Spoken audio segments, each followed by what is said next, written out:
Ibu bapak, saudari-saudara, sobat Komsos yang terkasih dalam Kristus, selamat berjumpa kembali dengan Renungan Minggu Komsos Gereja Santa Maria Immaculata Paroki Tarakan. Hari ini kita bersama seluruh gereja merayakan Hari Raya Penampakan Tuhan atau Hari Raya Epifani. Kutipan yang akan kita renungkan diambil dari Injil Matius bab 2 ayat 1 sampai dengan 12. Dari kutipan inilah tema Natal Nasional tahun 2022 diambil. Kisah ini menceritakan pengalaman orang-orang Majus. Mereka adalah orang-orang bijak dari timur. Mereka orang-orang yang membaca tanda-tanda alam, terutama bintang-bintang di langit, untuk menangkap suatu pesan dalam kehidupan mereka atau di dalam kehidupan umat manusia. Dan mereka melihat ada bintang yang mengantar mereka kepada suatu keyakinan tentang hadirnya seorang raja, lahirnya seorang calon raja.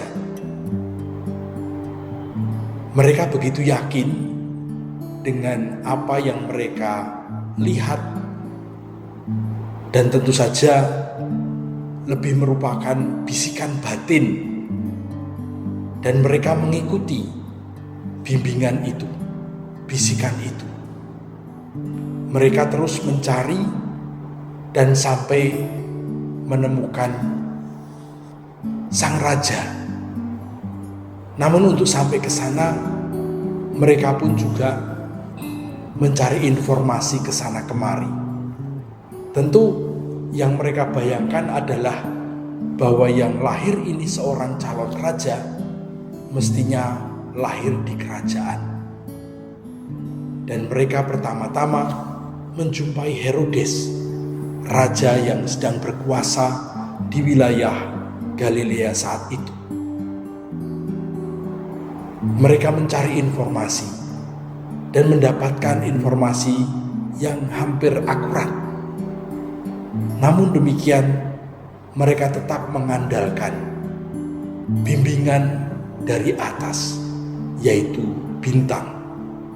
Mereka mengikuti suara hati mereka dan juga mengikuti bimbingan bintang di angkasa itu. Ibu bapak, saudari-saudara yang terkasih dalam Kristus, mungkin kita sendiri juga merasa agak aneh bahwa pada akhirnya orang-orang Majus, orang-orang bijak, orang-orang yang boleh dikatakan mempunyai kepandaian di atas yang lain, mereka menemukan seorang bayi di satu rumah sederhana, dan itu mereka temukan sebagai sang Mesias, sang raja yang mereka cari. Mereka membawa persembahan kepada sang raja, menyerahkannya. Mereka begitu yakin bahwa bayi yang sederhana ini nantinya, kedepannya nanti, sungguh-sungguh akan menjadi tanda keselamatan atau bahkan sumber keselamatan yang membahagiakan banyak orang.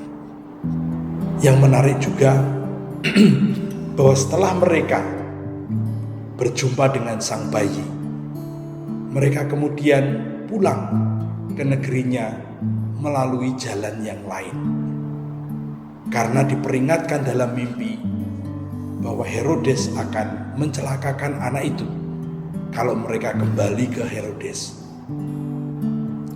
Dan mereka ikut. Mereka mengikuti inspirasi yang mereka dengar dari hati mereka. Mereka pergi pulang ke negerinya melalui jalan lain. Kalau kita mau merenungkan bagaimana orang-orang Majus yang cerdik pandai ini mengikuti bimbingan alam, mengikuti petunjuk bintang, mengikuti suara mimpi. Di sini kita berhadapan dengan dua realitas. Yang pertama, realitas kita dunia sekarang ini yang sangat rasional. Semuanya dipikirkan dengan logika. Semuanya harus sungguh-sungguh masuk akal. Semuanya harus bisa dimengerti dengan akal budi, dengan kekuatan akal budi kita. Sampai orang kemudian jatuh kepada keyakinan pribadi bahwa tidak perlu ada Allah, tidak perlu ada yang ilahi, karena semua bisa dirasionalisasi, semua bisa dipikirkan dengan kepala manusia. Di lain pihak, kita di sini dihadapkan kepada orang-orang yang tetap membiarkan dirinya dibimbing oleh kekuatan yang tidak kelihatan,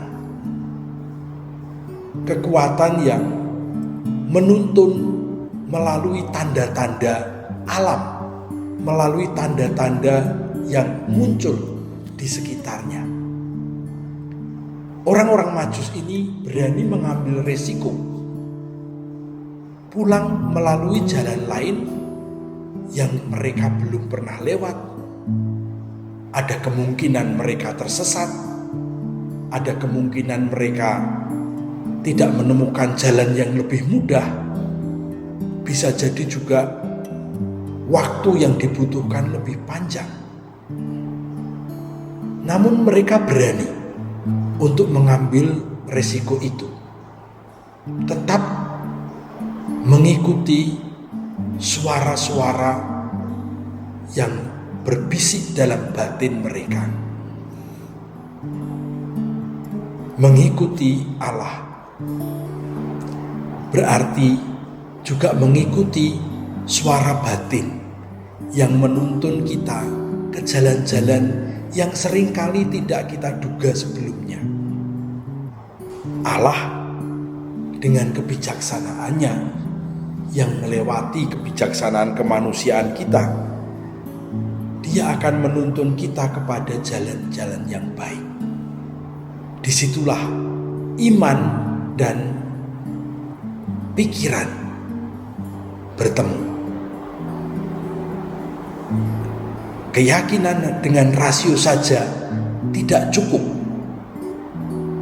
Kita tetap harus memberikan tempat di dalam hidup kita, di dalam diri kita, peranan Tuhan yang tidak tampak, yang menuntun kita ke jalan-jalan baru, yang mungkin membutuhkan keberanian dari kita masing-masing untuk berani menempuhnya tanpa ragu, dengan kepercayaan, dengan keyakinan bahwa Allah akan memberikan jalan yang lebih baik bagi hidup kita. Marilah kita di tahun 2023 ini, meskipun banyak orang merasa tidak pasti dengan berbagai macam hal, kita percayakan diri kita, hidup kita, keluarga kita, selain dengan kekuatan kita sendiri, juga dengan kekuatan Allah, bahwa Allah akan menuntun kita ke jalan-jalan yang benar. Selamat menempuh jalan yang baru di tahun 2023 ini. Tuhan menyertai kita selalu. Amin.